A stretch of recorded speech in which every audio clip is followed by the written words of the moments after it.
1 KG একটা আম 1 KG কথা বলো মাকে মাকে লাখ টাকা রাশিটা আমাদের যে কোনো চারা লাগানো সম্ভব না, ছাদ বাগানের মধ্যে এটা নির্দিষ্ট চারা লাগে। আচ্ছা, আসসালামু আলাইকুম। শুভ সকাল। বৃষ্টির দিন, মুষলধারে বৃষ্টি হচ্ছে। আমরা আসলাম এক ছাদ বাগানে। ছাদ বাগানে গেলে আমার এক ছাদ, মাশাআল্লাহ অনেক সুন্দর শাকসবজি ফলমূলে ঘেরা এই বাগানটা এখন আপনাদেরকে ভিজিট করাই দেখাই এবং ছাতায় হইবা কোন ফসলটা কি জাত এই সম্পর্কে। এখানে দেখতে পাচ্ছি আমরা আপাতত আছে শাকসবজি সীমিত বাগানটা কি রুফটপে আছে? জি ভাই। আচ্ছা, রুফটপে অনেক সুন্দর একটি বাগান। চাচা এই যে আমরা চলে যাব বরাবরই সুমন ভাইয়ের কাছে। সুমন ভাই এটা কিভাবে কি করছেন এটা জানাই ভাই। ওকে, আসসালামু আলাইকুম। ওয়ালাইকুম আসসালাম। এখানে বাগানের মধ্যে সর্বপ্রথম আমার কিছু নাই, সব আমার আম্মার হাতে। আচ্ছা, আমার বাগানের মধ্যে এই যে চারাগুলো আছে, এই ড্রামগুলো খালি, এগুলোর মধ্যে প্রত্যেকটার মধ্যে চারা আছিল, কিন্তু আমি পরিবর্তন করে দিছি। কারণ এগুলো সব লাগানো সম্ভব না, আমাদের যে কোনো চারা লাগানো সম্ভব না। ছাদ বাগানের মধ্যে এটা নির্দিষ্ট চারা লাগে, আচ্ছা, যেগুলো ছাদ বাগানের জন্য উপযুক্ত। তাই আমি ভাবতেছি যে এগুলোর মধ্যে আমার নতুন করে চারা আনবো, আইনা লাগাইমু। ড্রাগনের চারা 2টা আছে বর্তমানে, আর এই যে মালটা চারা। আচ্ছা, আচ্ছা। কিছুদিন আগে প্রচুর গরম ছিল, যে কারণে পানি দিয়ে ও ফলগুলো আর রাখতে পারি নাই। আচ্ছা, প্রত্যেকটা পাতায় পাতায় ফলাইছিল।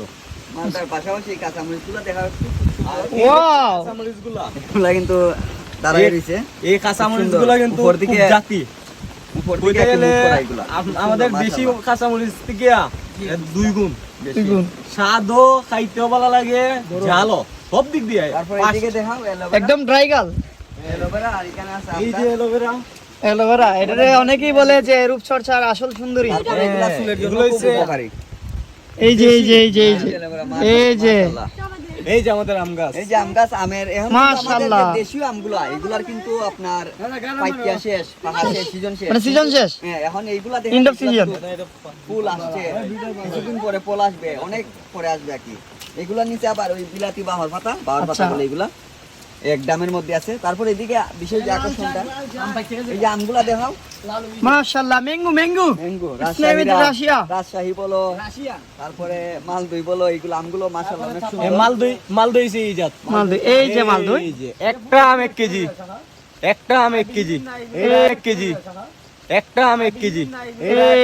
বর্তমানে আইছে না, আগামী বছর আইব এই ইনশাআল্লাহ। জিনিসটা আমার সবথেকে ভালো আর লাগছে। এই যে আম এই যে 700 গ্রাম, দামের মধ্যে মরিচ, হ্যাঁ। তারপরে বিলাতি বাহার পাতা, একই দামে 2-3 দাঁত ফসল। দামে দুই ফসল কি স্মার্ট ফসল। আচ্ছা, এইটা কি সুমন ভাই? এটাই যে এই যে আমি এটাও মালদই মতো লাগে মাশাআল্লাহ। রাজশাহী আম। আচ্ছা, 8 কিলো হবে, 500 গ্রাম হবে এই আমটা। মাশাআল্লাহ। বর্তমানে মাশাআল্লাহ, অনেক সুন্দর। 600 বা 700 গ্রাম হবে। মধু ভাই, মধু একদম মধু। এ কাঁচা আমও মিষ্টি, এটা কাঁচা আমও মিষ্টি। আমি আশাবাদী এটা 1 কেজি হবে। আর আচ্ছা, এই আচ্ছা। যে আরো আছে, বর্তমানে কিছু কম আছে ছাড়া। আমি ভাবতেছি যে এইখানে আরো ড্রাম আনছি, ড্রাম আনিয়ে বাগানটা বড় করবো। আর এসে বড়ি চারা লাগাইবো। ওই যে কি বড়ি, বাউকুল বড়ি। বাউকুল না, একটা আছে কমলা বড়ি। হ্যাঁ, এগুলা লাগাইবো। আচ্ছা, এইটা কি? এইটা এটা আমাদের দেশি লিচু। এটা কি এই কলমি করা? হ্যাঁ, কলমি করা। এবছর আসে নাই, আগামীতে আসবে ইনশাআল্লাহ। ইনশাআল্লাহ, মাশাআল্লাহ। মাকে কিছু বলবো নি? মাহি এই যে মুখ ধুইতেছে, অ্যালোভেরা দিয়া মুখ ধুইছে। মাহি আসলে রূপচর্চায় অনেক busy. Mahi, tell me something. Mahi, please মাকে দুটা কথা বলো মাকে। মাকে লাখ টাকা রাশিটা। আচ্ছা, তারপরে যাদের ছাদ আছে, আপনারা এই ধরনের ফসল চাইলে এই ধরনের ফসল করতে পারেন। চাহিদাটা মিটবো। আর আমি এবং একটা দেখতেও জিনিস একটা দেখেন, একটা মনে একটা শান্তি আছে আর কি। ছাদ বাগান করার সময় একটা জিনিস খেয়াল রাখা লাগবে। আমরা যখন ড্রাম কাটি, প্রত্যেকটা ড্রাম এই সাইজের কাটবো। আচ্ছা, এই সাইজের মধ্যে তোমার চারাটা একটু রিস্ক হয়ে যায়। রিক্স। একটু উঁচা থাকবো ডান। পরবর্তীতে এইটা কাজ আছে আবার এখানের মধ্যে ছোট ছোট সিমেন্ট দিয়া, ছোট ছোট পাথর করে দিয়া, এগুলা নিচে দিয়া তারপর আমরা ছাদ বাগান করবো। নাইলে ছাদগুলো নষ্ট হয়ে যায়, ড্যামেজ হওয়ার সম্ভাবনা। ড্যামেজ হওয়ার সম্ভাবনা আছে। আমি ভুল করে ফেলেছিলাম, বর্তমানে আমি শুধরানোর চেষ্টা করতেছি। আমি এগুলো বানাইয়ে এটার মধ্যে দিমু। নিচে দেওয়াটা আবশ্যক। হ্যাঁ, অবশ্যই, নাইলে ছাদ নষ্ট হয়ে যাবে। আর পানির জন্য ড্যামেজ হইতে পারে।